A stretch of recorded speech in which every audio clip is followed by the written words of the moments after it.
One of the House races that I'm most focused on and most interested in involves an individual I've known for many, many years. He served as chief of staff to Ted Cruz. He decided to run for a seat when the incumbent retired in Texas. It is a relatively marginal seat, and he won. And he's up for re-election, and he has a leftist who's known throughout the state, throughout the country. I'll have him talk about it. And she is raising an enormous amount of money trying to knock him off. And he's one of the great young conservative voices in the U.S. House of Representatives. Chip Roy, how are you, my friend? I'm doing great, Mark. Thanks for having me on. You're a great friend, and say hello to your wonderful family. You know, today happens to be my birthday. Happy birthday. I appreciate it, sir. And you know, I know you'll appreciate this. My birthday buddy for 16 years, my dog Nelson, he passed away last November, and we buried him out at our property. But I know how much you love dogs like I do. And so I'm just giving a special shout-out to my buddy Nelson and how much I think of him on my birthday because we're birthday twins. Oh, my goodness. Yeah. How old was Nelson?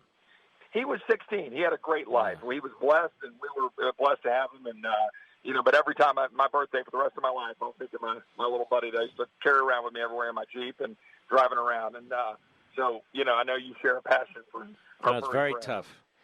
Tough. Chip, tell everybody who you're running against and how she's raising her money and what's going on in your district. Well, I appreciate it. I drew the straw running against Wendy Davis, which I'm happy to do because it couldn't be more Wendy Davis. Everybody knows Wendy Davis. Go ahead. Everybody knows Wendy Davis. She ran against Governor Abbott in 2014, fairly infamous for donning pink tennis shoes on the floor of the Texas Senate because she was standing up for third trimester abortion, that is abortion all the way to birth, and was very proud of that. She's also notorious for having stood on the steps of the Texas Capitol wearing a unmentionable hat of a female body part. That's the kind of woman I'm running against, and she's a notorious liberal, right? She hasn't been able to bring herself to stand with police officers during all of this civil unrest that is endangering our streets and looting and costing people their lives. She hasn't been able to call out Antifa. She'll be right there side by side with Nancy Pelosi, wanting to take your gun rights away, wanting to destroy the energy industry. She is an open leftist who is would advance that agenda and go side by side with Nancy to advance the swamp, when I am a proven conservative that knows that this race this fall is to stand up with America, stand up for America. That's what we need to do, and that's what this race is about, is being willing to stand up for America proudly, unapologetically. And I think it's going to be clear this fall, but she's raising a lot of money because the Act Blue leftists, they believe they can flip Texas, and they're sending a lot of money her way. We've raised a good amount, but she's got $1 million advantage. So we're working hard and getting our message out, but we need all the support we can get. And but I think the distinctions couldn't be more clear. And by the way, what is your site if people want to help? ChipRoy.com. That's ChipRoy.com. And look, they've got Act Blue. And by the way, let me just say this. Wendy, you're welcome to come on my program. I'd be more than happy to interview you. Go ahead, Chip. I would love that. I would be delighted for Wendy Davis to come onto your program because, you know, they've got Act Blue and they've got all their leftists that go on and they want to trash America. They want to endanger our streets. They want to challenge our police officers. Look, I'm a former federal prosecutor. My grandfather was the chief of police of a small Texas town. He passed away from cancer when my dad had polio and was age 7. His wife, my grandmother, was a single mom in West Texas. She didn't go look for handouts. She worked hard, raised my dad. He's still walking today. I saw him this afternoon. And I'm blessed, and I believe in the American dream. I believe in and you're a cancer survivor, too. I am. In fact, had my diagnosis 9 years ago this week, and was blessed to get through that and fight, and I promised that I would save this republic for my kids and grandkids. And, you know, if you've got even just I know you've got millions of listeners. If just 210,000 of them right now went to ChipRoy.com and gave me $1, that's $210,000 of advertisement in San Antonio or Austin. If they gave me $10, that's $2.1 million. That's the power of conservative voices, and that's the opposite of the swamp. We don't want to go to the swamp in D.C. looking for dollars. We want the grassroots who love America to stand up strong against people like Wendy Davis. Look, this is pretty clear. I'm for safe communities and standing with cops. She's not. I'm for small businesses. She's for the Marxists who want to drive our lives through corporate boards. I'm for life. She's for third trimester abortions.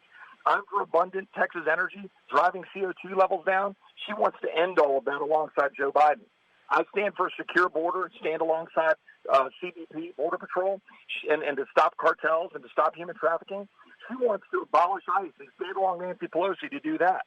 I stand with the president. She's against that. I stand up as an independent conservative with an independent voice, and she wants to go jump in bed with Nancy Pelosi and do what's going to be popular among the leftist crowd in Washington. I stand for healthcare freedom. She stands for government and insurance bureaucrats controlling healthcare. This is a very clear race. So she's basically a Bernie Sanders radical leftist Democrat, which is why those forces are pouring money in there. And you're underfunded. I'm deeply concerned about this. And I have no idea why the Democrat grassroots contribute so much money, Republican grassroots, but even more importantly, constitutional conservatives, that's what we are. They need to really step up in this election. And I'm specifically saying your election is absolutely crucial to push this way back. Again, if people want to support you, even if they give you $1, where do they go? ChipRoy.com, ChipRoy.com, ChipRoy.com. And look, your listeners and your show, you stand up for the country we all love, right? That's what I'm concerned about right now, and I know you are too. We watch what's happening with these BLM Marxists that are trying to remake our country.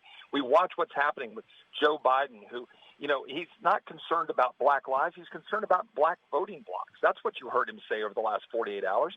We're standing up for the freedom and opportunity that built our country. I'm willing to go down and stand up in front of Independence Hall and tout our founding fathers and the freedoms that we have unapologetically and stand up for the great country that I know we want to pass down to our kids and grandkids. Wendy Davis wants to tear it down. The current Democratic Party wants to tear it down. I want to build it up. I want to build up our country and take us forward so that our kids can inherit the great birthright of being an American. That's what this election is about this fall, and I'm not going to back down 1 minute for standing up for those values that you and I both share and the constitutional liberties and freedoms. And here's what I want people to understand about you, Chip Roy. You're not only a very close personal friend of mine and my family, but you are truly a constitutional conservative. In other words, you're not just a Republican running for office. You're not just an establishment guy, a rhino guy, or a recent conservative. These are views you have held your entire life. And down the line, you're a man of liberty. Down the line, you're a man of Americanism. And I want my audience to understand, I don't bring a lot of congressmen on here to endorse them and strongly encourage people to support them. You are a standout. And that's why I feel I want Levinites out there to do everything they can to help you at ChipRoy.com. Wendy Davis, you're welcome to come on this program, but I'm going to question you about your positions. You're welcome. I want to give her equal time. But she won't, because the libs never do. They cower. Go ahead. Well, all I was going to say is thank you for that. That means a lot. I have dedicated my life to this. When I got through cancer, I'd been in public service after having been in the private sector as well, and I thought I was going to go back to the private sector. The good Lord gave me more time on this planet, and I promised myself that I would do everything I could to save this country for my kids and grandkids. And this election is the most important election of my lifetime. And if we show up at the polls and if we do our job, we'll beat them.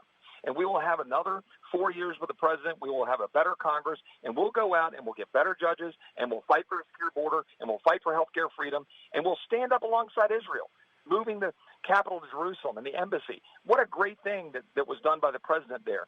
And you know what? We'll beat this virus. We won't cower in fear. We won't politicize a virus. We'll beat it, and we'll get our economy back. That's what the American way is, beating polio, putting a man on the moon, beating Nazi Germany. We don't cower in the corner. We go out and win. And that's what we're going to do this fall, especially if all your great listeners help us and support it. And, Mark, I can't thank you enough for what you do for this country in advancing constitutional conservative ideals. God bless you. I really do. I can't thank you enough. Well, thank you, Chip. And, Joe Biden literally, as you mentioned, is cowering in the corner, issuing statements. He's not leaving Delaware. He's really not even leaving Wilmington unless he went to Scranton for a few minutes. It's really quite appalling, is it not, that we have people earning the minimum wage, putting bread on shelves for people to buy, or working at fast food, and we have men and women driving 18-wheelers across this country left and right. We have men and women working on assembly lines, men and women working in retail stores. We have men and women in uniform, and the men and women in blue, doctors, nurses, everybody doing their bit, trying to do their bit. And Joe Biden won't do his bit. He won't even properly run for president of the United States. And then he says what he's doing is righteous. Well, we've got real Americans struggling. And by the way, I'm happy to work with anybody, any party, if it's advancing good ideals. We moved through a PPP Flexibility Act. I did as a freshman Republican. Why? Because I believe this amounts to borderline a taking, almost like eminent domain. When you've got government shutting down people's livelihoods and businesses, I was fine to have some federal support to help those small businesses. I've looked in the eyes of a small business who's struggling, and they're laying off people that they don't want to lay off, and they're shutting their doors, sometimes permanently. This government has got to get out of the way of the American people who are ready to get back to work, do so wisely, responsibly. My dad is 77. My mom is 71. Mark, I want to protect them.